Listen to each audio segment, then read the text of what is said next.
प्यारे बच्चों, आज हम पढ़ेंगे सबक नंबर 22 डॉक्टर बाबा साहब अम्बेडकर।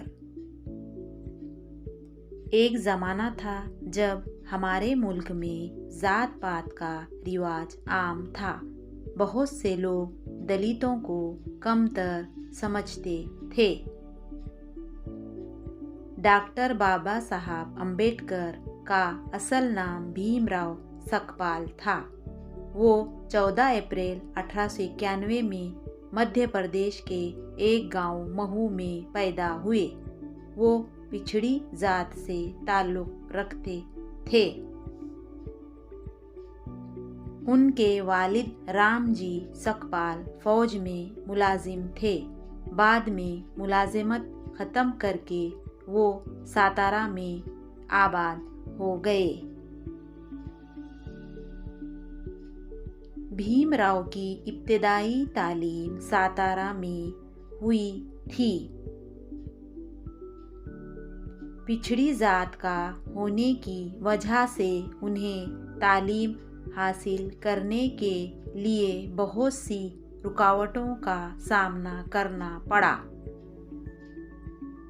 स्कूल में उन्हें दूसरे लड़कों के साथ बैठने की इजाज़त नहीं थी। उनके स्कूल में अम्बेडकर नामी एक उस्ताद थे। वो भीमराव को बहुत चाहते थे। भीमराव को भी अपने उस्ताद से बहुत मोहब्बत थी, इसलिए वो अपना नाम भीमराव अम्बेडकर लिखने लगे। 1908 में मैट्रिक का इम्तिहान पास किया। वो आला तालीम हासिल करने के लिए इंग्लिस्तान चले गए। दलितों को कुओं, झीलों और तालाबों से पानी लेने की इजाज़त भी नहीं थी। महाड़ का चौदार तालाब भी इनमें से एक था। आखिर एक दिन लोग इस नाइंसाफ़ी के खिलाफ खड़े हो गए और चौदार तालाब के किनारे पहुंच गए।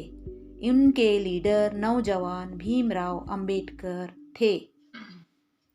सबसे पहले उन्होंने तालाब में उतरकर पानी को छुआ। इस तरह तालाब का पानी सब लोगों के लिए आम हो गया। इंग्लिस्तान से लौटने के बाद डॉक्टर अम्बेडकर ने मुल्क से जात पात की तफरीक को मिटाने का पक्का इरादा किया। उस जमाने में दलितों को मंदिरों में जाने नहीं दिया जाता था। डॉक्टर अम्बेडकर की कोशिशों से उनके लिए मंदिरों के दरवाजे खुल गए। उन्होंने बचपन की शादी के खिलाफ आवाज उठाई थी।